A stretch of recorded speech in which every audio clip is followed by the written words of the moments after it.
High বন্ধুরা, এটা হলো প্লাইয়ের খাট। প্লাই দিয়ে বক্স খাট, প্লাইয়ের উপরে বক্স খাট করা।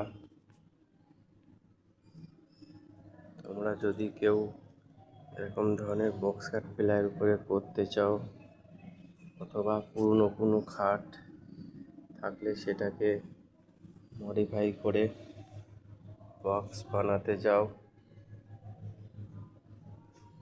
বক্স বানাতে যদি চাও তাহলে বানিয়ে দেওয়া যাবে খুব কম পয়সায়,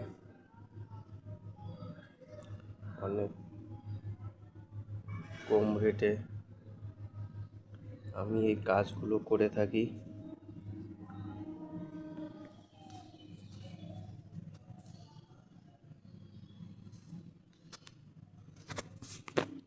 একদম কম পয়সায়, খুব কম রেটে। এটা দেখুন, পুরনো খাট ছিল, সেই খাটটাকে মডিফাই করে বক্স করা হয়েছে।